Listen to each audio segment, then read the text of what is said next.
I heard a familiar voice at the restaurant we were at for my daughter's birthday.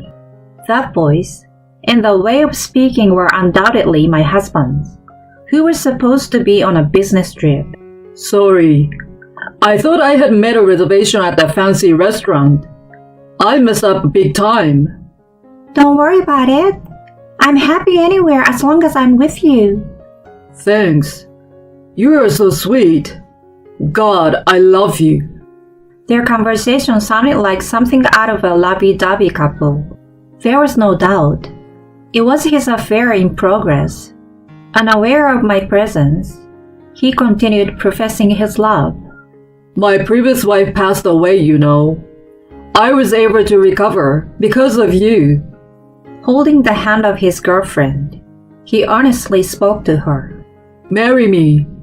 Let's be happy together. At that moment, my anger reached its peak. Previous wife? She passed away? What the heck is he talking about? Your wife is right here. Overtime and working on weekends were all lies.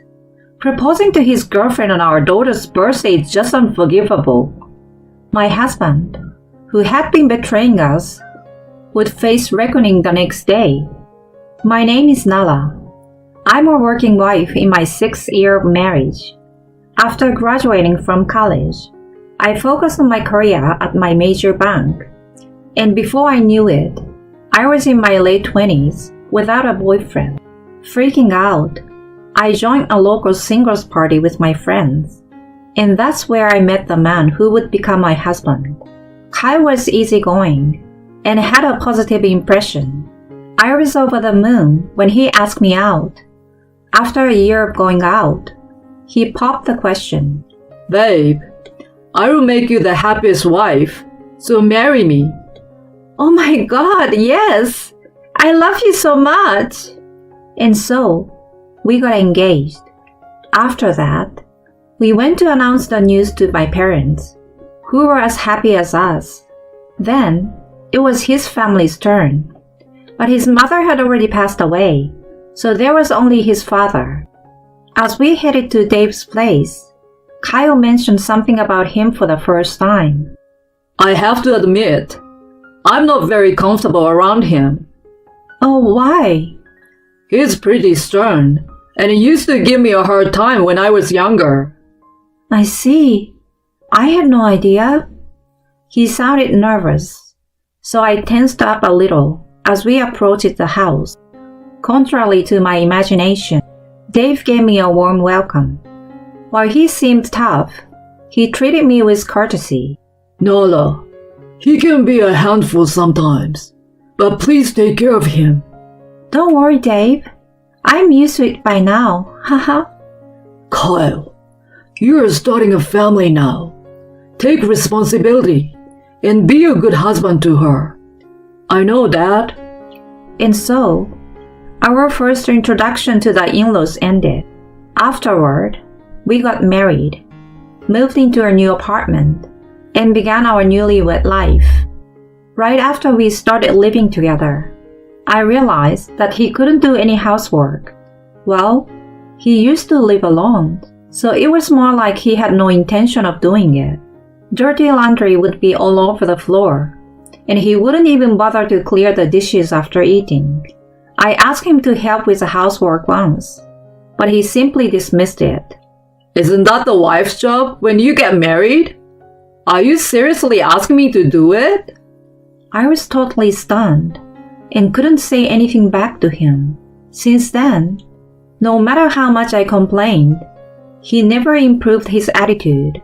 About 2 years into this kind of life, I found out I was pregnant.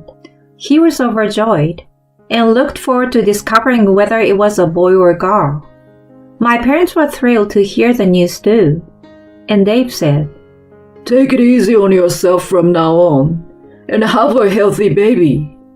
Our child was blessed by everyone, which made me happier than anything. However, when my morning sickness kicked in, Kyle still didn't show any sign of helping me with housework. I was so frustrated, but I had to push myself to do the chores, no matter how unwell I felt. When I was 8 months pregnant, he surprised me with a sudden statement. Hey, hon, I'm thinking about taking paternity leave. Huh? Really? Yeah, you know my company is Scandinavian, and a lot of my colleagues are from there. I see them taking leave and being involved in caring for their newborns. It's pretty cool. As you may know, Scandinavia is one of the most advanced regions when it comes to the family support system. Learning that he was aiming to become an involved dad made me happy. Thanks, love. It means a lot to me. I was feeling overwhelmed. It would be great if you could help with babysitting and housework. Leave them to me. I believed that he would change his way once our baby arrived. I was still hopeful back then. Later, I gave birth to a healthy girl named Emma. Kyle took 3 months of paternity leave, which was scheduled to start at the same time as the baby was born. However, he still didn't do anything contrary to my expectations. He would hold Emma and coo on her. But as soon as her diaper was wet or she started crying from hunger, he would hand her over to me. Her diaper must be wet and uncomfortable. Change it for her. No way. I don't want to do something so nasty. Fine. At least vacuum then. Seriously? I don't know how to do it. So better you do it. He didn't make any effort to learn how to take care of our baby, let alone help with housework. I was exhausted after giving birth and sleep deprived from the crying baby throughout the night. While I was busy doing everything, he was just lounging at home, playing with his phone. Sometimes he would go out somewhere, eat out alone, or shop, and then return. I was getting upset, wondering what he was on paternity leave for in the first place. I even thought about talking to his dad about it, but I decided to hold my tongue to avoid unnecessary conflict. Emma grew rapidly, and Kyle returned to work after the paternity leave. I took a year off from work and planned to put her in daycare when I started working again. Time passed, and Emma turned 3. We might have appeared to be a happy family at first glance, but my frustrations had been building up for the past few years. Kyle, as usual, wouldn't lift a finger when it came to housework and childcare. Moreover, for the past 6 months or so, he'd become increasingly busy with work, often working late on weekdays. He even claimed to have to go in on weekends, which was supposed to be the only time he could spend with Emma. Since I had been handling everything related to her, she had naturally become attached to me. Still, I thought I had to support Kyle because he was busy with work, so I somehow managed things day by day. As Emma's 4th birthday approached, I brought up an idea when he came home late one night. Hey honey, I want to talk to you about something. What? I'm tired, you know. He replied with a hint of annoyance, but I continued with a serious expression. Emma's birthday is next Wednesday. I really want us to celebrate as a family, so can you try to come home early? No way. I'm swamped with work right now. Anyway, I've got a business trip that day. Oh, come on. You've been spending no time with her for a while now. She misses you. Yeah, right. She's always glued to you, calling for her mommy. That's because you... Before I could raise my voice, he interrupted, looking annoyed. Let's drop it. I don't want to argue about this anymore. He headed off to take a shower. Left behind, I was utterly shocked. Then, Emma's birthday arrived. Kyle had gone on a business trip early in the morning. When I asked Emma what she wanted to eat for her birthday, she energetically replied, "Kids meal!" She loved it at the nearby chain restaurant. I agreed to her request, and after picking her up from daycare, we headed there. However, it was closed for renovation. Well, we have no choice. Let's go to a different location. And so, we ended up going to another one a bit farther away. The place was crowded, and we had to wait for about 20 minutes before being seated. I'm really hungry. You can eat as much as you want. We'll get some cake too. While having a conversation, I looked up, and my heart leaped out of my chest. The man sitting diagonally across with his back to us looked just like Kyle. Emma's meal was brought to her, and a pasta dish was placed in front of me. I stealthily observed the other table. Then, I overheard their conversation. I'm sorry, Monica. I made a reservation at the fancy restaurant, but I messed up the date. And now we're here. The voice and the way of speaking were undoubtedly Kyle, who was supposed to be on a business trip. Then a woman, referred to as Monica, said, Don't worry about it. I'm happy anywhere as long as I'm with you. Thanks. You are so sweet. I was sure it was the scene of his affair. I operated my phone nervously and pressed the record button. His voice was being recorded on the phone. I had planned to have this conversation in a proper restaurant, but... What is it? As you know, my previous wife passed away. I was able to recover because of you. Oh, baby. Holding her hands, he said with a serious tone. So Monica Reed, marry me. Let's be happy together. Her eyes welled up as she responded. Kyle, let's be happy together for your previous wife's sake too. At that moment, my anger reached its peak.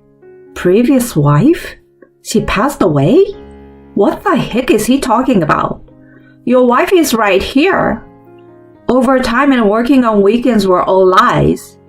Proposing to his girlfriend on our daughter's birthday is just unforgivable. Mommy, what's wrong? You look scary. Emma's voice made me snap out of it.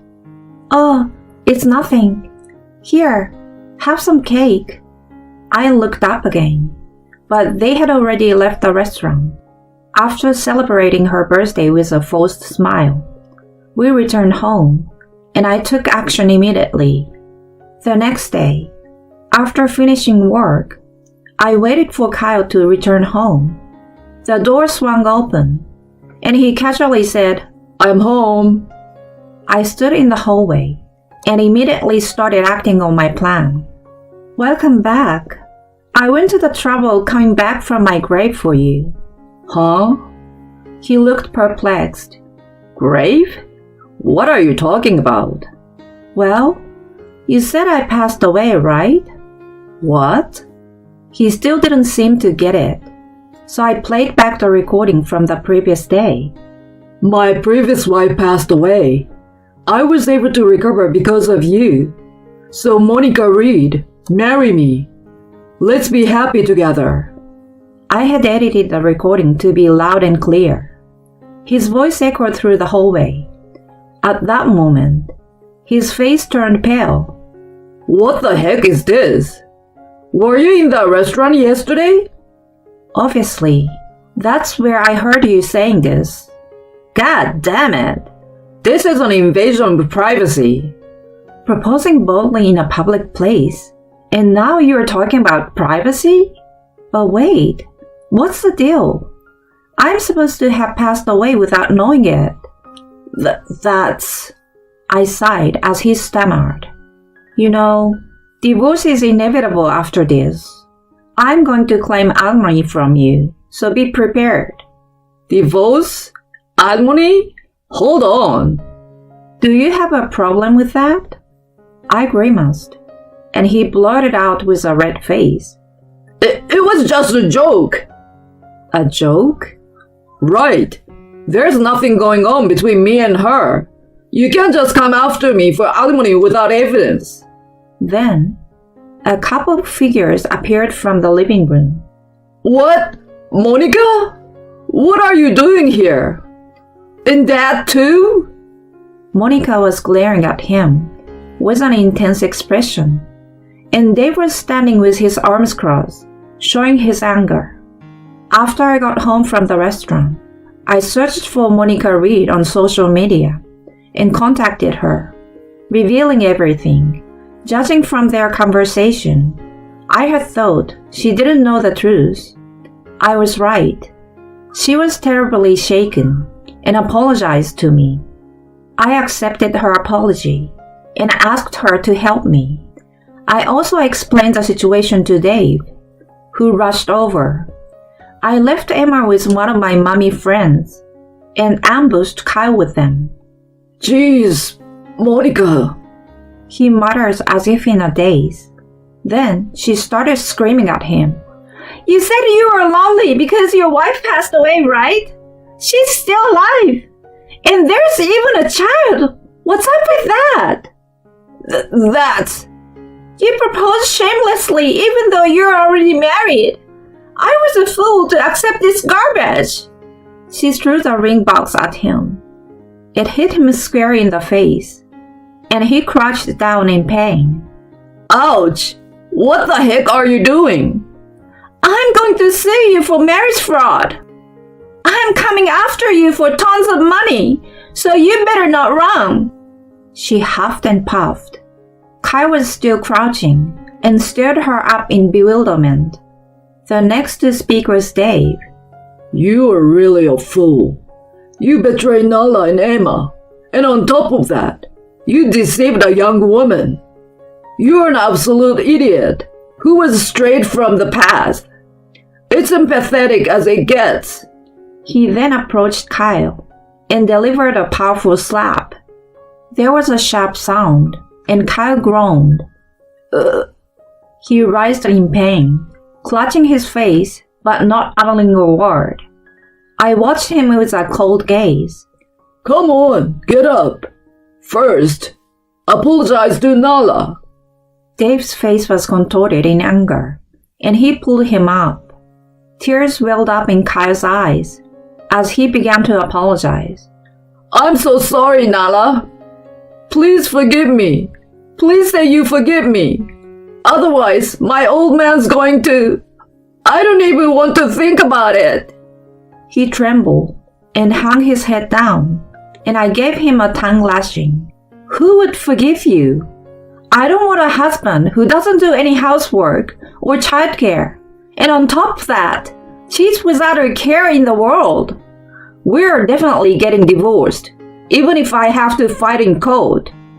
I will make sure I get custody and alimony. Oh no. He looked dazed while Dave grabbed him by the scruff of his neck and dragged him out of the house. Then Monica took my hand and apologized again.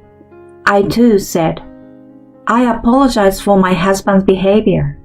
Later, my divorce with Kyle was finalized, and I gained custody of Emma. I claimed $130,000 in lump sum as alimony for his infidelity and child support. Apparently, Monica also managed to get some compensation from him. Of course, he couldn't afford such a large sum, so Dave lent him the money and paid it all. He was furious about the whole incident and made Kyle quit his job. He arranged for him to work at an acquaintance's forestry company. Kyle is currently deep in the woods, cutting trees and repaying the debt to Dave. He's never done manual labor before and is put to hard work under a younger boss. He's said to be toiling away in utter desperation. I have no sympathy for him whatsoever.